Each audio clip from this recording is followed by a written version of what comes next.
And First Lady, along with Senator Mike Lee, RNC Chairwoman Ronna McDaniel, and Trump's aide Hope Hicks have all tested positive for COVID-19 going into the weekend. And that's led to a lot of claims online. Here's our Verified Team's Jason Puckett breaking down the most viral.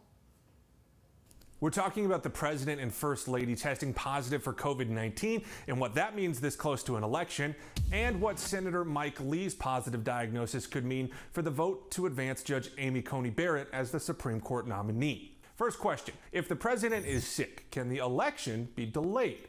Yes, but Congress would have to make that decision, and they don't have much time. Article 2 of the Constitution says Congress determines the time of the vote.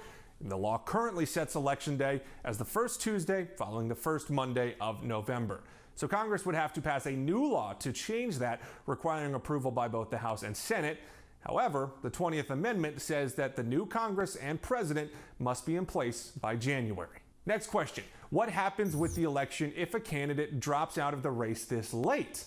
Well, according to the bylaws of both the Democratic National Committee and Republican National Committee, the leadership of both parties would decide who replaces the candidates. That's only happened once in 1972 when VP candidate Thomas Eagleton resigned from the Democratic ticket after the DNC. Party leaders replaced him with another candidate. The big difference, though, that all happened in August. So what about the debates? The next presidential debate is scheduled for the 15th, less than 2 weeks from now. CDC guidelines for COVID-19 patients include isolating for at least 10 days after symptoms first appear. So will the next debate be moved, canceled, or done virtually? Well, right now, we don't know. The Commission on Presidential Debates hasn't said what they're doing in response to this news. As of now, the debates are still scheduled. The last question has to do with Senator Mike Lee's announcement that he tested positive for COVID-19 and is isolating right now. Senator Lee sits on the Senate Judiciary Committee, which is scheduled to start nomination hearings for Judge Amy Coney Barrett to serve as a Supreme Court justice starting October 12th. Main question, can Senator Lee vote remotely if he's still isolated? We checked with the rules of the Senate Judiciary Committee and found the answer is yes.